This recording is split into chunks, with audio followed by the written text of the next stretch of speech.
दोस्तों, होली के त्योहार को बुराई पर अच्छाई का जीत माना जाता है। बुराई पर अच्छाई का त्योहार बताया जाता है, पर्व बताया जाता है। होली के दिन हर प्रकार के पेड़ पौधे जीव जंतु ये सब चैतन्य रहते हैं, जागृत अवस्था में होते हैं। दोस्तों, दम है तो होली के दिन रात 12 बजे इस पौधे को छूकर आ जाना है। छप्पड़ फाड़ धन बरसेगा। दुनिया के कोई व्यक्ति आपको धनवान बनने से नहीं रोक पाएगा। दोस्तों, होली के दिन ये 5 पेड़ जागृत अवस्था में होते हैं और एक पौधे को स्वयं भगवान नरसिंह ने अर्थात स्वयं नारायण ने जब हिरण्यकश्यप का वध किया, असुर का वध किया, तो उन्हें आशीर्वाद दिया कि होली के दिन मैं तुम पर निवास करूंगा। दोस्तों, होली का पर्व बहुत सुंदर पर्व होता है। इस समय समाज में लोग उच्च नीच गरीबी अमीरी के मतभेदों को भूल करके आपसी प्रेम करते हैं। दोस्तों, ये खेती किसान का भी पर्व माना जाता है। ये जो होली का पर्व है, त्योहार है, खेती किसान का पर्व माना जाता है, क्योंकि इस समय गेहूं की बाली को होली में भुना जाता है। दोस्तों, होली उत्साह और उमंग से भरा त्योहार होता है और खास करके विष्णु भक्त के लिए यह त्योहार बहुत ही सुंदर होता है। होली के दिन विष्णु भक्त व्रत भी रखते हैं।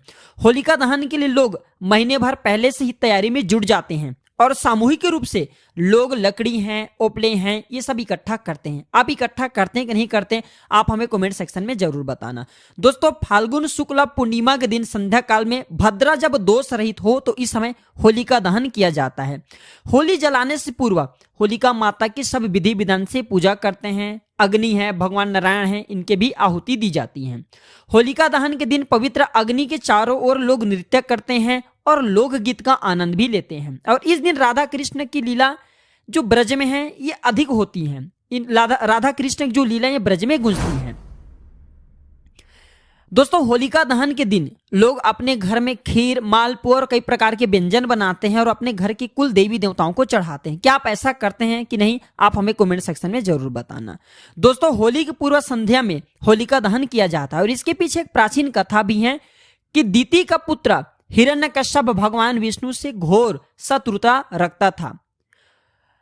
उसने अपनी शक्ति के घमंड में आकर के स्वयं ईश्वर कहना अपने आप को शुरू कर दिया और अपने राज्य में घोषणा करा दिए कि केवल उसी की पूजा की जाएगी और अपने राज्य में यज्ञ हैं, आहुति हैं, देवी देवताओं की पूजा करवाना बिल्कुल ही बंद कर दिया और संत पुरुषों को प्रताड़ित करने लगा। दोस्तों, हिरण्यकश्यप का पुत्र भक्त प्रहलाद भगवान विष्णु का परम भक्त था। पिता के लाख कहने के बावजूद भी भक्त प्रहलाद विष्णु की भक्ति में लीन रहता था। हिरण्यकश्यप ने अपने पुत्र को मारने की भी कई बार कोशिश की, कई बार योजना बनाई, परंतु भगवान स्वयं उनकी रक्षा करते थे। उसका बाल भी बांका नहीं कर पाया। असुर राजा की बहन होलिका को भगवान शंकर ने एक ऐसा चादर दी थी जिसे ओढ़ने पर अग्नि उसे जला नहीं सकती थी और इसका नाम क्या था? होलिका। होलिका उस चादर को प्रहलाद को गोद में लेकर के चिता पर बैठी थी।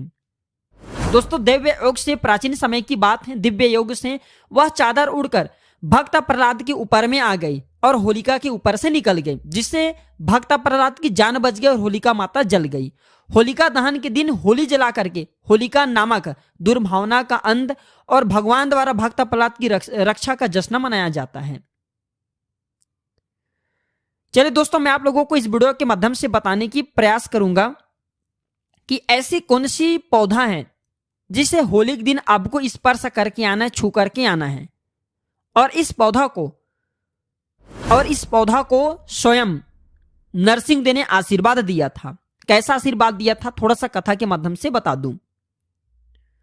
दोस्तों, वीडियो में आगे बढ़ने से पहले, जानकारी बताने से पहले सभी लोगों से निवेदन करना चाहूंगा, अभी तक वीडियो को लाइक नहीं किए तो वीडियो को लाइक जरूर करना, चैनल को सब्सक्राइब करना, साथ ही साथ इस वीडियो को ज्यादा से ज्यादा शेयर करना। प्राचीन ज्ञान एक यूट्यूब चैनल नहीं बल्कि आप सभी दर्शकों का परिवार है। आप हमारे वीडियो को देख रहे हैं, आप हमारे व्यूअर्स नहीं बल्कि आप हमारे परिवार के हिस्से हैं, आप हमारे परिवार के लोग हैं। जो भी मन में डाउट हैं, जो भी समस्याएं, जो भी प्रॉब्लम है, कमेंट बॉक्स में बिल्कुल ही पूछिए। ऑनलाइन आने पर हमारे द्वारा या हमारे टीम के द्वारा बिल्कुल ही आपकी मदद की जाएगी। और हाँ, कमेंट बॉक्स में ओम नमो भगवते वासुदेवा लिखना ना भूलना और आप चाहे तो हैप्पी होली भैया भी लिख सकते हैं। तो दोस्तों, जिस पौधे की मैं बारे में बताने जा रहा हूं, इस पौधे को स्वयं नरसिंह ने आशीर्वाद दिया था। जब भगवान नरसिंह हिरण्यकश्यप को मार दिए तो देखिए, असुर रूपी हिरण्यकश्यप को मारने के बाद, क्योंकि भगवान ने नाखून के माध्यम से हिरण्यकश्यप को नरसिंह देव ने मारा था और भगवान नरसिंह जी के नाखून में हिरण्यकश्यप को मारने के बाद असुर रूपी रक्त उनके हाथ में बहुत ही खुजली करने लगे। जब असुर रूपी रक्त उनके हाथ में खुजली करने लगे, प्रभु नरसिंह के हाथ में खुजली करने लगे, तो नरसिंह जी ने अपने खुजली को शांत करने के लिए एक वृक्ष है जिस वृक्ष पर अपने नाखून को गाड़ दिए। इससे नरसिंह जी की खुजली तो शांत हो गया, लेकिन वह वृक्ष दर्द से कहराने लगे और उस वृक्ष ने प्रार्थना की, भगवान आपने अपने तो खुजली शांत कर दिए और ये असुर रूपी जो रक्त है ये हमारे पेड़ में हम पर अब ला करके छोड़ दिए, इससे हम अशुद्ध हो गए। और हे प्रभु, आपने जो नाखून गाड़े हैं इसके पीड़ा हमें दिन प्रतिदिन सताएंगे, हमें इनकी पीड़ा सहन नहीं हो रही है। प्रभु आप हमें इन पीड़ा से मुक्ति दिलाएं। इस प्रकार से प्रार्थना करने पर उस वृक्ष की जब प्रार्थना हुई तो भगवान नरसिंह ने उस वृक्ष को आशीर्वाद दिया कि हे वृक्ष, मैं तुम्हें आशीर्वाद देता हूं, जब भी होली का समय आएगा, होलिका के दिन और पूर्णिमा के दिन मैं तुम पर निवास करूंगा। और पूर्णिमा के दिन और होलिका के दिन जो होली जलाए जाए हैं, होलिका दिन, उस दिन इस वृक्ष पर स्वयं भगवान नरसिंह माता पद्मा के साथ में अर्थात माता लक्ष्मी जी के साथ में निवास करते हैं। दोस्तों ऐसा माना जाता है कि इस दिन अगर सच्चे मन से पूरे भाव के साथ इस वृक्ष से प्रार्थना किया जाए, इस वृक्ष से निवेदन किया जाए, तो ये आपके सभी प्रकार के पाप हैं, दोष हैं, कष्ट हैं, कला हैं, उसे समाप्त कर देंगे। लेकिन इस वृक्ष को छूने से पहले कुछ नियम हैं, इस नियम का पालन करना जरूरी है और आपको इसका 100% लाभ भी मिलेंगे। दोस्तों इस वृक्ष को छूने से पहले आपको अपने घर से एक नारियल लेके जाना है और 5 बतासे लेकर के जाना है। करना क्या है, आपको 5 बतासे लेना है और एक नारियल लेना है और एक लाल का कपड़ा लेना है। लाल की कपड़ा न मिल पाने पर आप जो है चुनरी भी ले सकते हैं।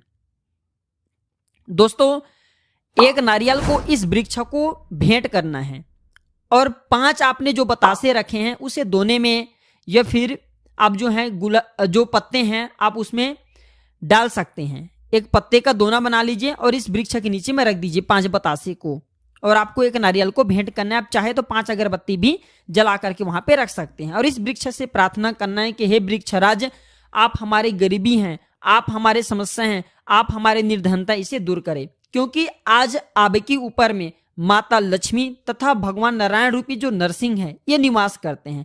मैं आपके दोनों दिव्य शक्ति का निवेदन करता हूं, आप पर जो देवी शक्ति मैं सबका प्रार्थना करता हूं कि कृपया आप जो है पूर्ण रूप से हमारे गरीबी को, हमारे समस्या को, हमारे परेशानी को, जीवन में चली तकलीफ है उसे आप दूर करें। इस प्रकार से आपको निवेदन करना है और करना क्या है कि इसके एक फल को लाल कपड़े में आपको बांध करके ले आना है। एक फल को लाल कपड़े में बांध करके ले आना है और जब इसके एक फल को लाल कपड़े में बांध करके लाएं तो उस समय इतना ध्यान रखना है कि पीछे मुड़ करके आपको नहीं देखना है। साथ ही साथ जब आप इस वृक्ष को एक नारियल भेंट करें, 5 आप जो है बतासे भेंट करें, तो उस समय इस बात का ध्यान रखना कि भेंट करने के बाद तत्काल इस वृक्ष को नहीं छूना है, इस वृक्ष को प्रणाम करना है, इस वृक्ष में निवास करने वाली देवी शक्ति को प्रणाम करना है। इसके बाद बोलना है कि हे वृक्ष, मैं आपको छूने जा रहा हूं, कृपया मेरे अंदर की जितने भी अलक्ष्मी है उसे आप खींच लीजिए एवं आप मुझे लक्ष्मी प्रदान करें। मेरे अंदर के जितने भी अगुण हैं आप उसे खींच लीजिए और आप मुझे सगुण प्रदान करें। मेरे अंदर के जितने पाप हैं सबको खींच लीजिए और आप मुझे पुण्य प्रदान करें, क्योंकि इसे भगवान नरसिंह देव का आशीर्वाद प्राप्त है कि कोई भी व्यक्ति इस वृक्ष को छुएंगे उनके सारे पाप होली के दिन स्वयं ये वृक्ष खींच लेंगे और उसे पुण्यात्मा बना देंगे। तो इस वृक्ष को इस प्रकार से प्रार्थना करना है, फिर इस वृक्ष को छूना है। दोस्तों इस वृक्ष का नाम है गुलर। जी हाँ दोस्तों, गुलर वृक्ष के बारे में मैं आप लोगों को कई बार जानकारी बता चुका हूं। गुलर वृक्ष एक ऐसा वृक्ष है जिसे साक्षात भगवान नारायण रूपी नरसिंह देव का आशीर्वाद प्राप्त है। भगवान नरसिंह देव ने इसे आशीर्वाद दिया है। दोस्तों ऐसा माना जाता है कि होली के दिन अगर गुलर के वृक्ष को स्पर्श करके आया जाए, छू करके आया जाए, निवेदन किया जाए तो आपके अंदर के अगुण समाप्त हो जाते हैं। आपके अंदर में जो अलक्ष्मी बैठी है, कुलक्ष्मी बैठी है, वह भग जाते हैं। आपके अंदर में जो पाप हैं वह दूर हो जाते हैं।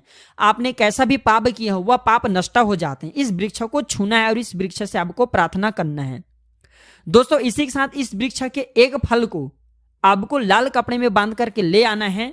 और कितने बजे लाना है? आपको रात्रिकालीन 12 बजे के आसपास में ही जाना है और एक फल ले आना है और इस फल को बिना घर में किसी को बताएं आपको धन पेटी में रख देना है। जहां पे आप पैसे रखते हैं, गल्ले वाली स्थान है, वहां पे रख देना है। दोस्तों आपके दिन दुगनी रात चौगुनी तरक्की होगा। दोस्तों छप्पड़ फाड़ करके धन बरसेगा आपके घर में, लेकिन जब भी आप ये उपाय करें गुप्त रखना है, इसके बारे में किसी को नहीं बताना है। देखिए कोई भी उपाय करते हैं वह तभी फलकारी होता है जब किसी को न बताएं। यहां तक कि आपको अपने पत्नी को भी नहीं बताना है, यहां तक कि अपने बच्चे को नहीं बताना है। टोने टोटके की दुनिया में विश्वास होना जरूरी है और सबसे ज्यादा आपको गुप्त रखना जरूरी है। जो व्यक्ति जितना ज्यादा उपाय करते हैं, गुप्त रखते हैं, उसे उतना ही ज्यादा लाभ मिलता है और खास करके इसमें विश्वास होना जरूरी है। विश्वास है तो पत्थर में भगवान देख सकते हैं, विश्वास नहीं तो आपके सामने में भगवान खड़े हैं, वो भी पत्थर तुल्य होते हैं। तो दोस्तों ये उपाय जरूर करिए, आपके जीवन में परिवर्तन आएंगे, आपके सभी प्रकार के मनोकामना पूर्ण होंगे, आपके गरीबी मिटेंगे। तो दोस्तों ये जानकारी कैसा लगा हमें कमेंट सेक्शन में जरूर बताइएगा। आज की जानकारी पर समाप्त करते हैं दोस्तों। वीडियो देखने के लिए धन्यवाद। नमस्कार।